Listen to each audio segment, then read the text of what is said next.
Assalamualaikum warahmatullahi wabarakatuh. Teman-teman, balik lagi di channel YouTube gua, Hairun Imam. Nah, ini ada video yang sangat menarik teman-teman untuk kita simak bersama-sama di mana ini merupakan pidato yang sangat luar biasa dari Bapak Presiden Joko Widodo. Ya, mungkin ada sedikit spill-spill dari Pak Jokowi terkait dengan ya mungkin sedikit tuduhan-tuduhan yang tertuju kepadanya teman-teman selama ini ya. Oke, tanpa perlu berlama-lama lagi, mari kita simak videonya berikut ini. Bismillahirrahmanirrahim. Assalamualaikum warahmatullahi wabarakatuh. Waalaikumsalam warahmatullahi wabarakatuh. Selamat siang, salam sejahtera bagi kita semuanya. Shalom, Om Swastiastu, Namo Buddhaya, salam kebajikan. Yang saya hormati Presiden terpilih Republik Indonesia tahun 2024-2029 dan sekaligus Menteri Pertahanan Republik Indonesia, Bapak Jenderal Purnawirawan Prabowo Subianto. Mantap Pak Prabowo. Yang saya hormati para Menteri Kabinet Indonesia Maju yang tidak bisa saya sebut satu persatu, Panglima TNI, Kapolri, Kepala Staf Angkatan, Kasat, Kasal, dan Kasau,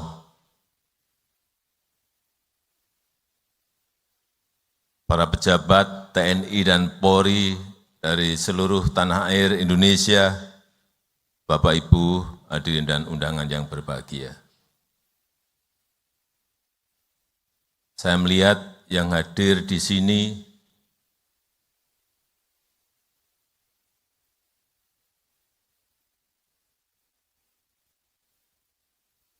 wajahnya cerah semuanya. Wah, wajahnya cerah semuanya. Selamat datang di Ibu Kota Negara Nusantara. IKN bos. Gimana Amin Rais? 3 minggu yang lalu, Panglima TNI dan Kapolri menyampaikan, Pak, kami ingin mengumpulkan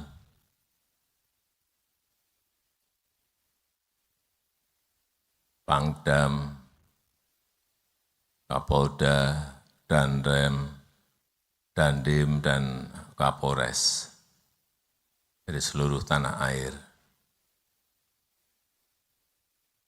Saya sampaikan, saya tanya, di Jakarta?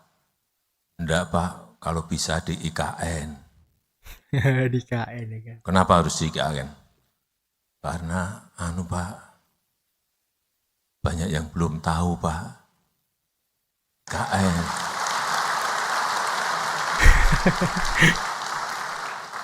Hanya lihat di TV, lihat di YouTube, lihat di video, tapi pengen lihat aslinya seperti apa. Asik. Sebentar, IKN ini belum jadi,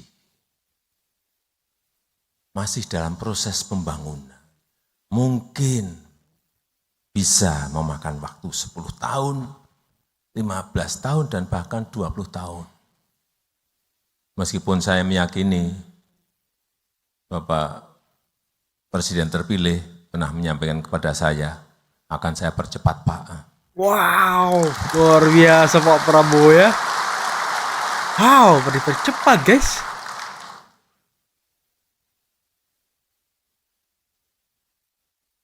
Bapak Ibu, kenapa saya mengajak untuk pertemuannya di IKN? Yang pertama memang saya ingin saudara-saudara semuanya melihat IKN. Melihat progres kota masa depan itu seperti apa. Melihat semangat transformasi itu seperti apa. Agar apa?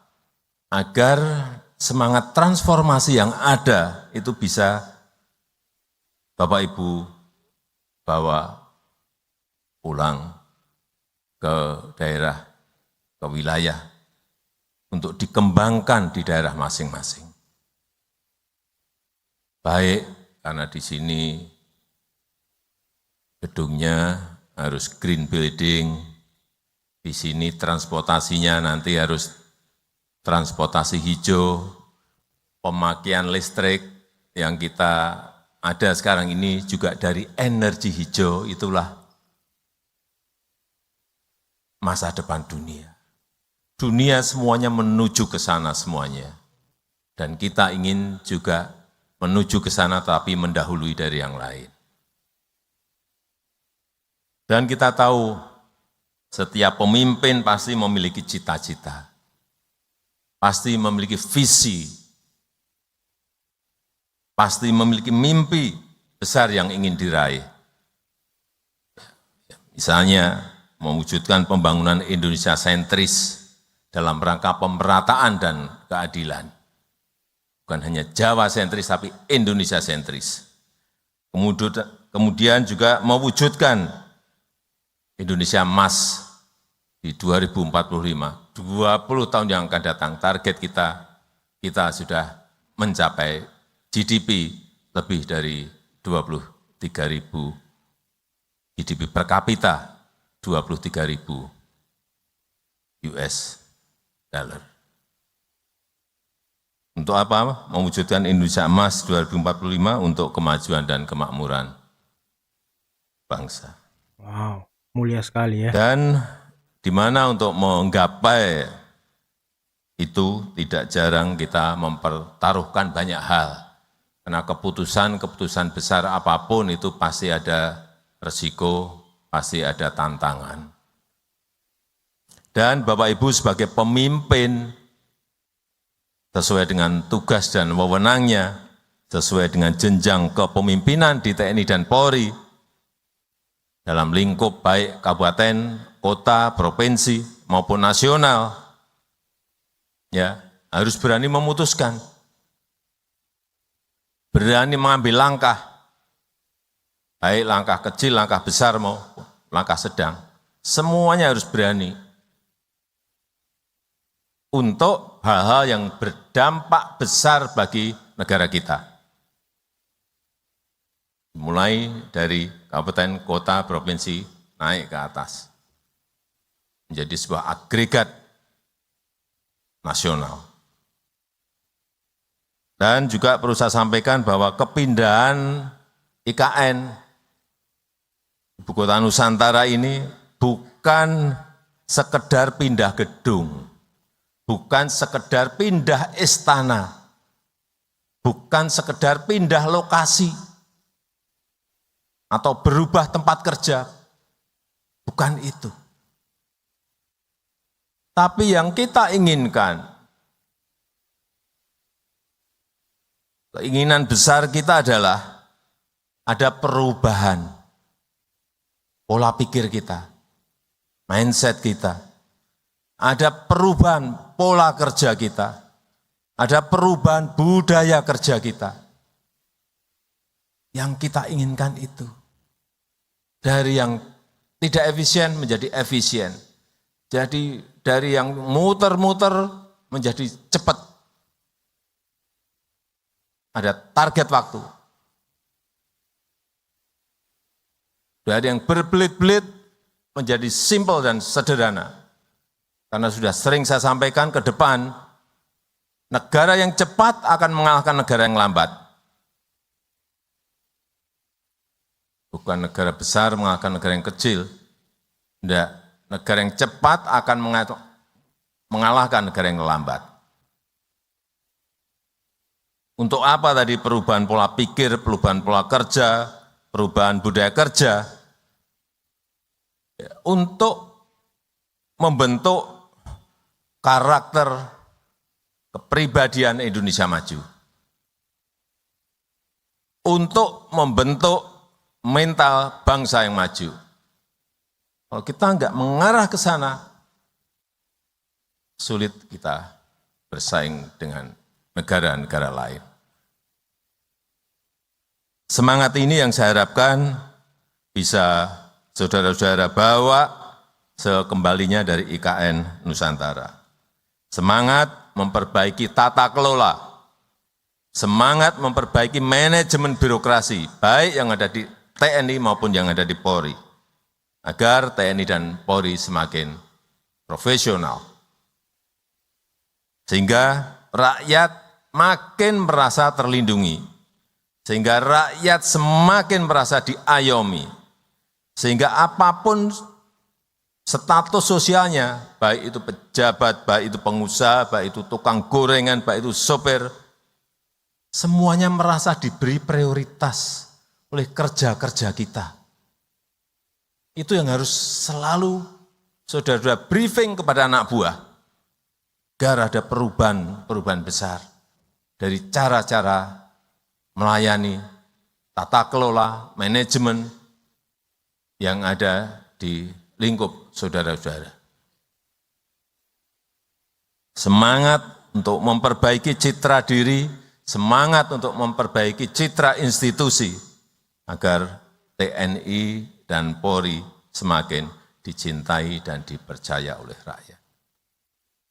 Meskipun sekarang ini memang rankingnya sudah tinggi, tetapi kalau kita perbaiki terus itu akan bisa naik lagi.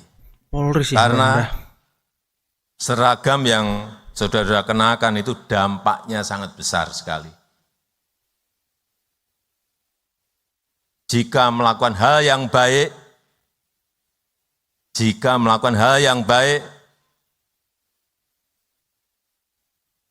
saudara-saudara semuanya akan dicintai dan dihormati rakyat.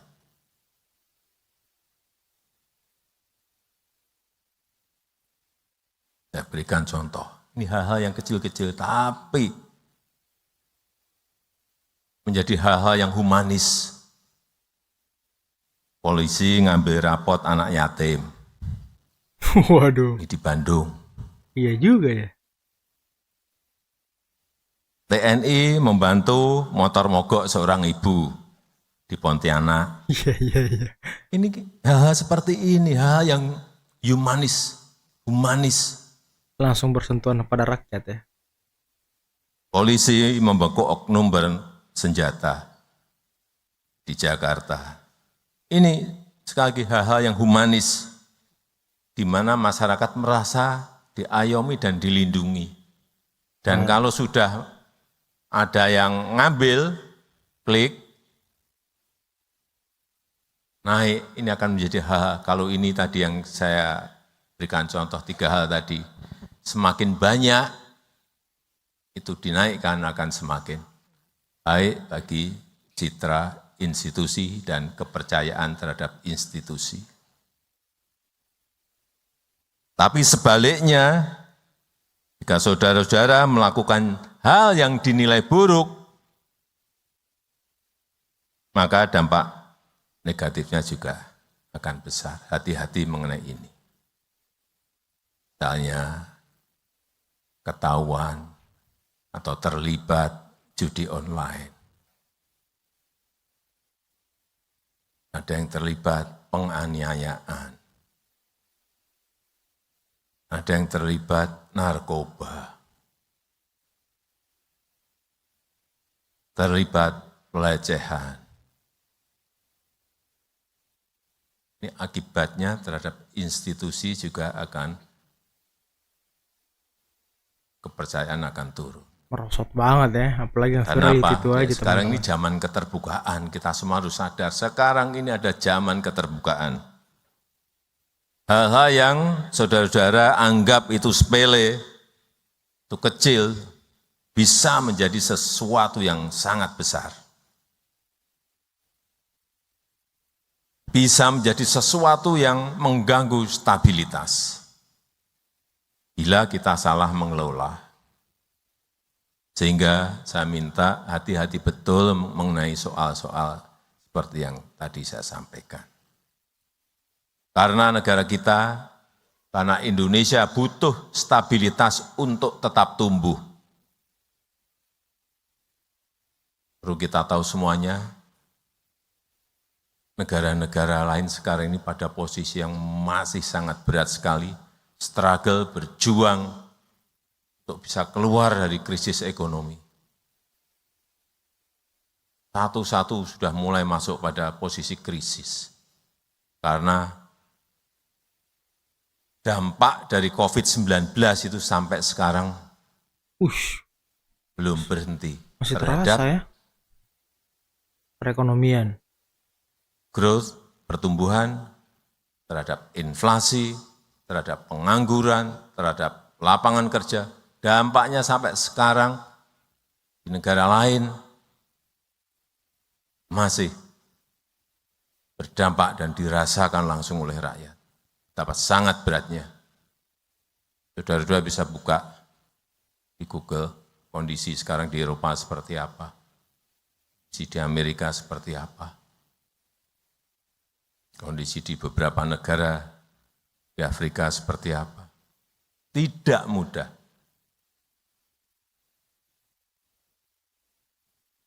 ...96 negara masuk menjadi pasiennya IMF. Sekali lagi, negara kita Indonesia butuh stabilitas untuk tumbuh. Butuh stabilitas untuk melakukan pembangunan. Enggak mungkin negara yang berkonflik bisa membangun, enggak mungkin. Coba aja lihat di negara-negara di Timur Tengah yang konflik. Wah, hancur semua, Pak. Sudah berapa tahun Korban mereka jiwa. berkonflik. Apa bisa membangun? Enggak mungkin bisa. Enggak mungkin tumbuh dan enggak mungkin bisa membangun. Di mana untuk menjaga stabilitas itu butuh TNI dan Polri yang profesional. Butuh TNI dan Polri yang dipercaya oleh rakyat. Lagi, apalagi di tengah dunia yang sedang tidak baik-baik saja. Rivalitas, geopolitik yang memanas, perang dagang, perlombaan senjata, menambah ketidakpastian dunia, dan membuat tantangan-tantangan saat ini menjadi sangat kompleks, sulit diselesaikan dalam lingkup global.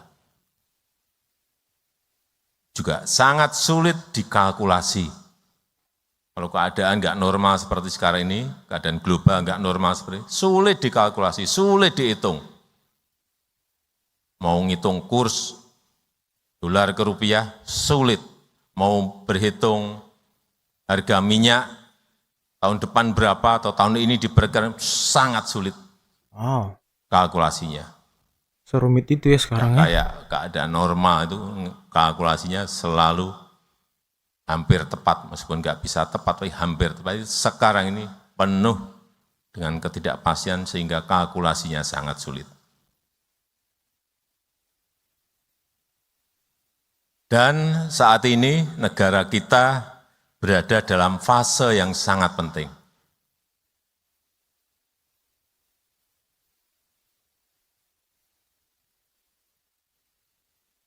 Supaya kita sadar semuanya, Oktober bulan depan itu ada pelantikan presiden dan wakil presiden terpilih.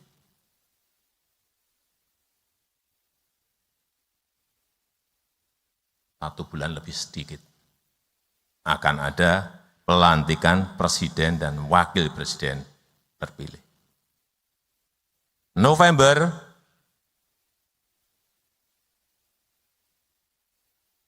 akan ada pemilihan serentak, pilkada serentak kepala daerah, serentak ya. baik itu gubernur, bupati, dan wali kota. Sehingga saya minta TNI dan Polri harus betul-betul menjaga stabilitas yang sudah terjaga sampai saat ini. Hal-hal yang kecil-kecil segera selesaikan. Jangan menjadi sebuah persoalan yang membesar. Segera, secepatnya.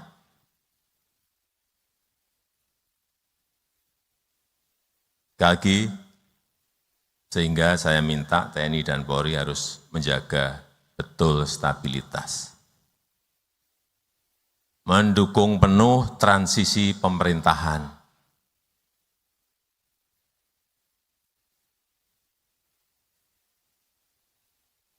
Agar mulus,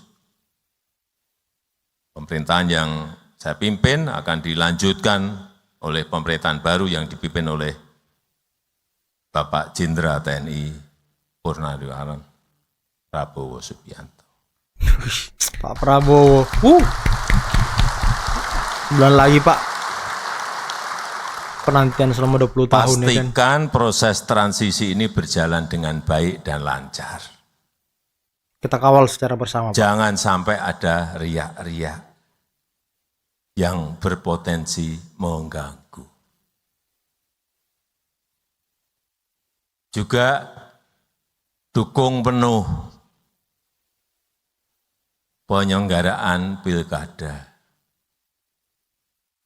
Jaga netralitas, jaga situasi agar tetap kondusif.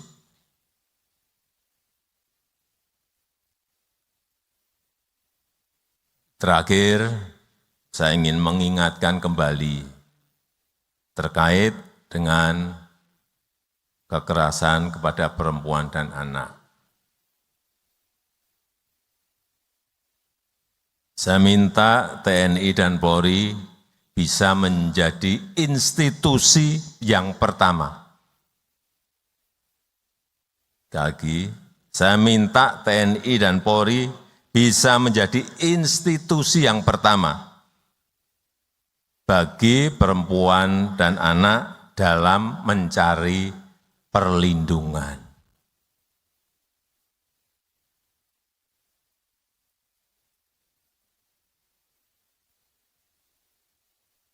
Di dalam pikiran para perempuan dan anak, mikirnya kalau minta perlindungan itu di sini TNI dan Polri.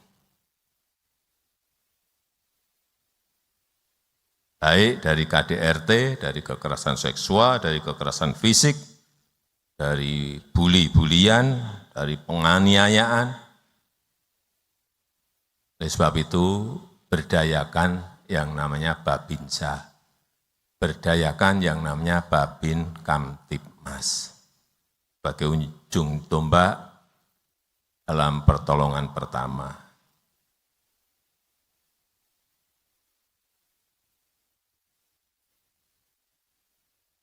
Sebelum menutup, saya ingin menyampaikan ucapan terima kasih yang sebesar-besarnya atas dedikasi, atas kerja keras saudara-saudara selama ini.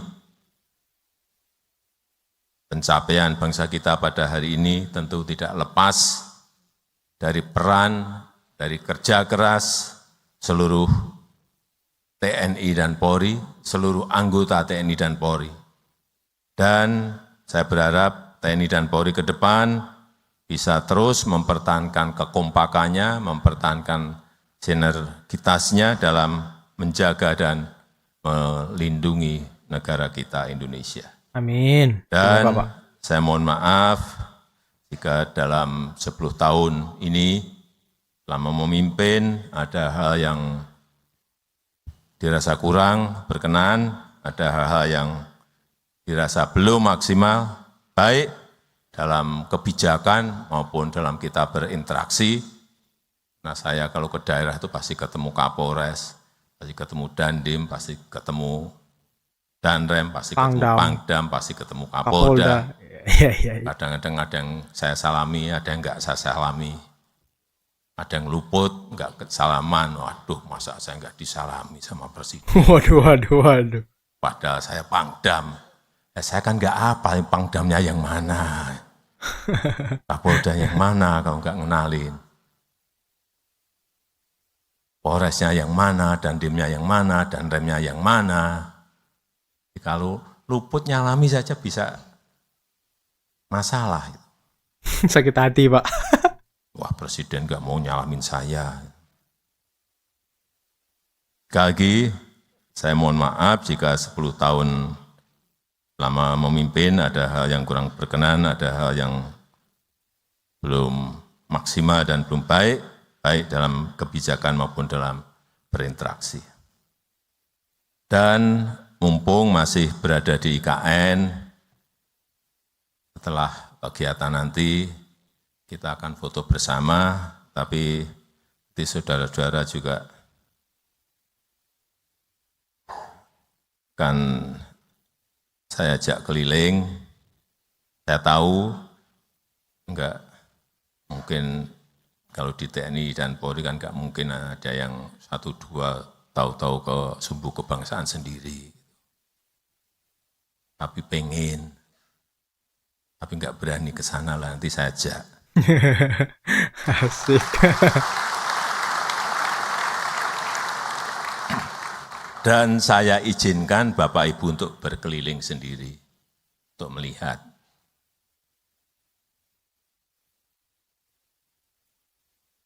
Saya rasa itu yang ingin saya sampaikan dalam kesempatan yang baik ini. Terima kasih, saya tutup. Wassalamualaikum warahmatullahi wabarakatuh. Waalaikumsalam warahmatullahi wabarakatuh.